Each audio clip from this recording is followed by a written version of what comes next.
Welcome to Olympian Water Testing, giving you the best in water analysis. Today we're looking at PBS NewsHour, how to get chromium-6 out of your water.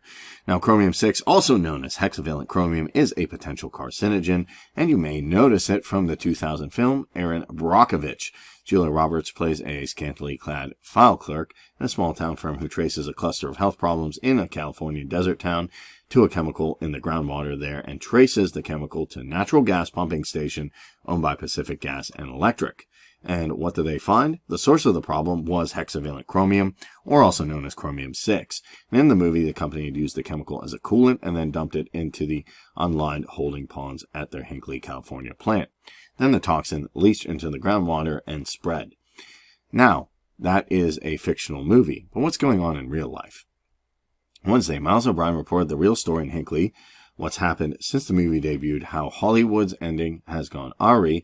His report has done in collaboration with the Center for Public Integrity, and here's their in-depth investigation.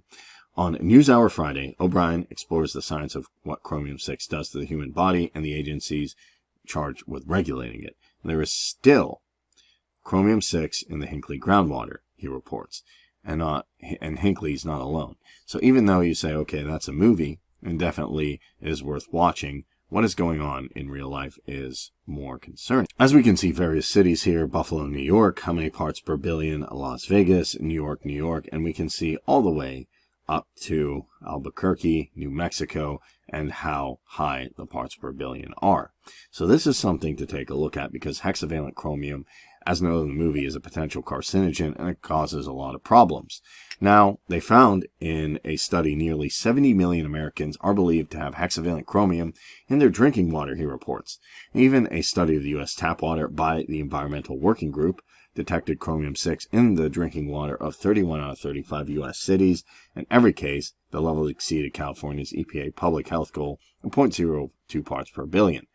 The good news is you can actually get rid of this. And there are some ways to get rid of chromium-6 out of your drinking water, and that's what we're going to look at. There are filters you can buy to remove the chemical from your tap water.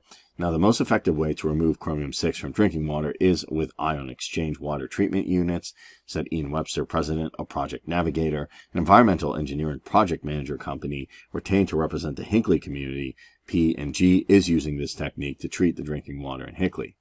The technology relies on a tiny beads of gel-like resin packed in columns, and as chromium-laced water travels to the treatment unit, chromium-6 ions cling to the resin beads, getting removed from the water in the process. And the technology is also effective for removing arsenic, manganese, which are also present in Hinckley groundwater. So they have a plethora of other different heavy metals to worry about as well.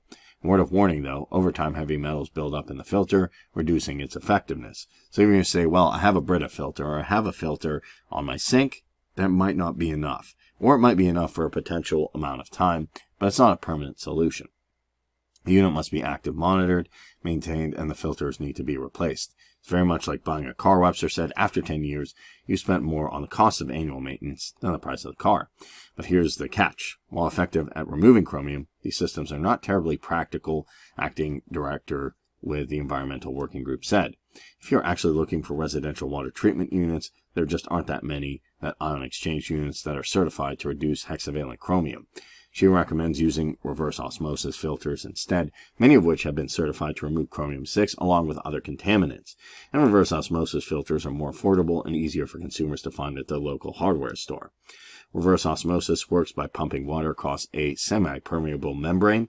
Like a high-pressure version of a coffee filter, water is squeezed across the membrane. In addition to chromium-6, such filters will also often remove arsenic, barium, copper, lead, and fluoride. So you can get rid of all of the heavy metal toxins, all the minerals you don't need, and even fluoridation.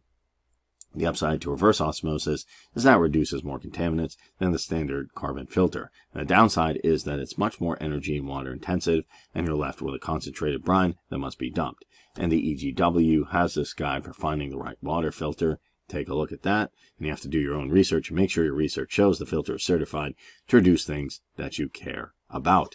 But how do you know if chromium-6 is in your water in the first place? As we said in the study, there's a lot of people drinking this stuff.